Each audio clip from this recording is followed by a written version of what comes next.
সুস্থ সংস্কৃতির আন্দোলনের আঙিনায় গঠিত হয়েছে আসানসোল কালচারাল লিটারেলি সোসাইটি, যার সভাপতি হয়েছেন আসানসোলের প্রাক্তন মেয়র জিতেন্দ্র তিওয়ারি। এই সংগঠন এবং পাশাপাশি শহরের বিশিষ্টজনেদের উপস্থিতিতে এবং সাহিত্য শিল্পকলার সাথে যুক্ত রয়েছেন তাদের উপস্থিতিতে আয়োজিত হয় এক সাংবাদিক বৈঠক। এই সাংবাদিক বৈঠকের মূলত আলোচ্য বিষয় ছিল প্রথমেই মকর সংক্রান্তি উপলক্ষে পিঠেপুলির যে আনন্দ, সেই আনন্দ উপভোগ করেন আগত বিশিষ্ট অতিথিরা, সাংবাদিক মহল এবং অন্যান্য মানুষজন যারা এসেছিলেন। এখানে তাদেরকে পিঠেপুলি পরিবেশন করা হয় এবং পাশাপাশি এর পরবর্তী পর্যায়ে সাংবাদিক বৈঠক আয়োজিত হয়। এই সাংবাদিক বৈঠকে মূলত যেটা বলা হয়, 4ই ফেব্রুয়ারি থেকে 7ই ফেব্রুয়ারি আসানসোল রবীন্দ্র ভবনে আয়োজিত হবে আসানসোল সাংস্কৃতিক উৎসব এবং ইন্টারন্যাশনাল ফিল্ম ফেস্টিভ্যাল। সাংস্কৃতিক উৎসবে শিল্পাঞ্চল তথা পশ্চিম বর্ধমান জেলার আবৃত্তি, গান, নৃত্য তুলে ধরবেন শিল্পাঞ্চলের শিল্পীরা।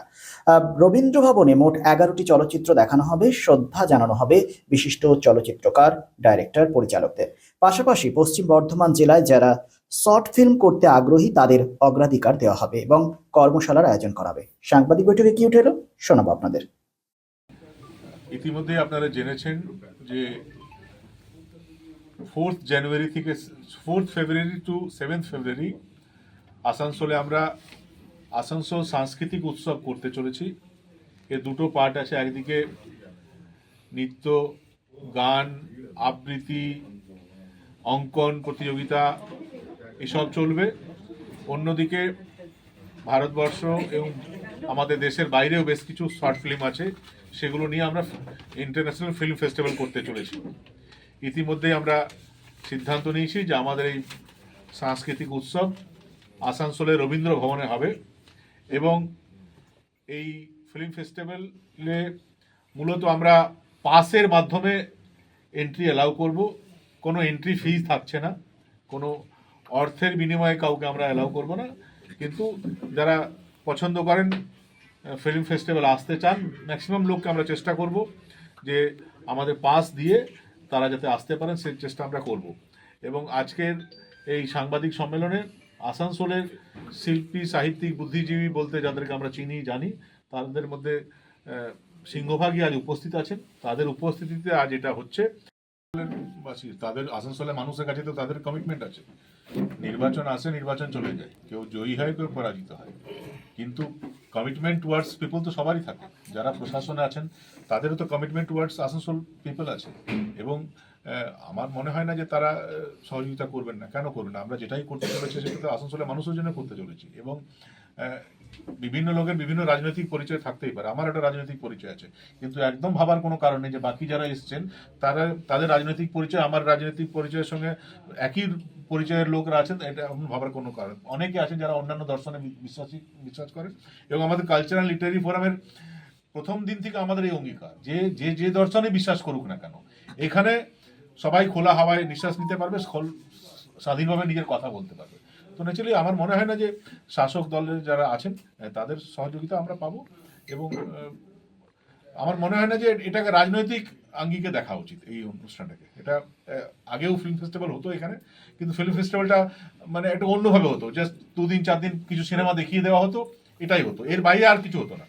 লোকালি যারা ফিল্ম নিয়ে কাজ করতে চায়, যারা শর্ট ফিল্ম করতে চায়, তাদেরকে কিভাবে এনকারেজ করা উচিত, বা বিভিন্ন অন্যান্য অঞ্চল থেকে বিভিন্ন ফিল্ম যারা স্টার আছেন তাদেরকে নিয়ে এসে এই শহরটাকে চেনানো, জানানো, এটা বোঝার চেষ্টা করা, এটা করা হয়নি। এবার আমরা সেটা, যেহেতু আমাদের এই সংগঠন ক্যালকাটাতে কাজ করছে, সারা বাংলা জুড়ে কাজ করছে, আমাদের কাছে এই সুযোগ হয়েছে যে অনেক এমন ব্যক্তি আমাদের সঙ্গে যুক্ত হয়েছে যাদেরকে আমরা আসানসোলের মাটিতে আনতে পারবো।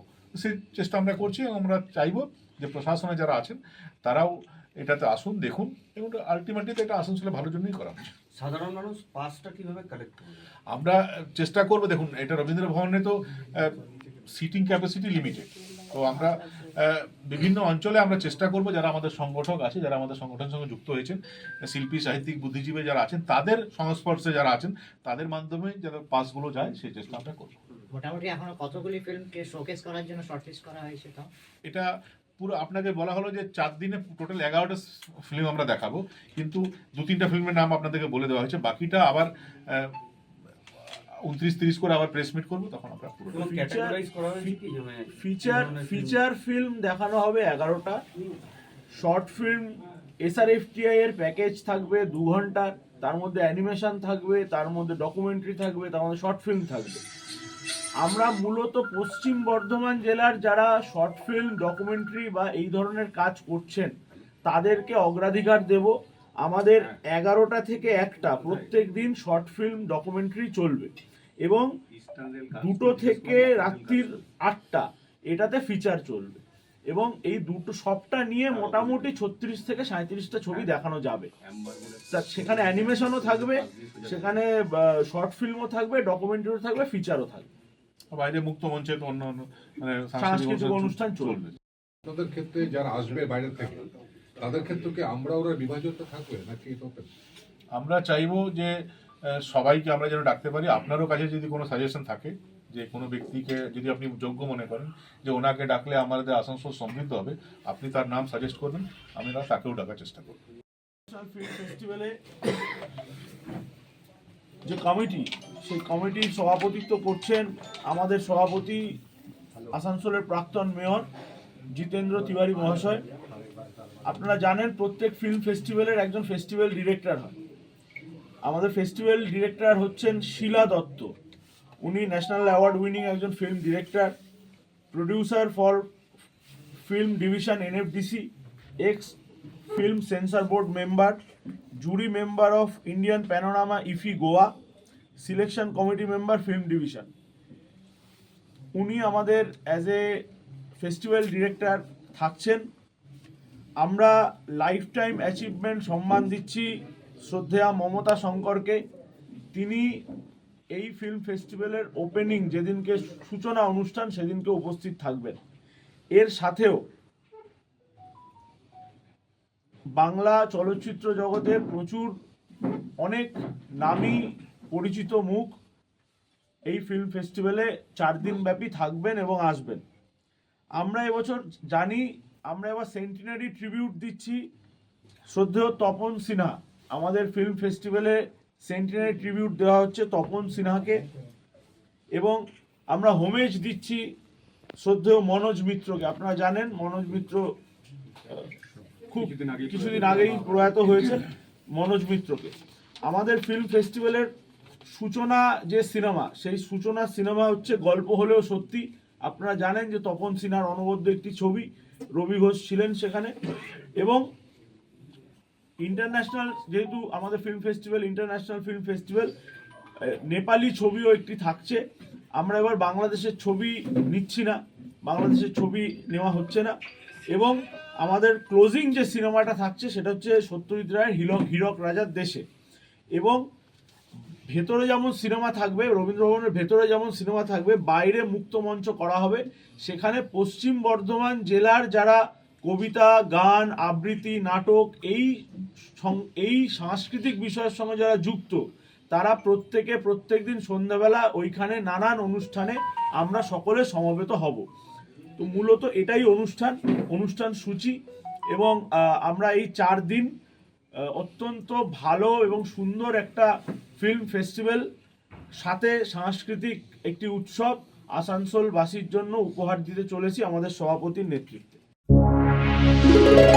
Be positive, think better, make a bright future with Missio Nursing Institute Asansol. Missio Nursing Institute Asansol is approved by West Bengal Nursing Council and Indian Nursing Council and affiliated to West Bengal University of Health Science.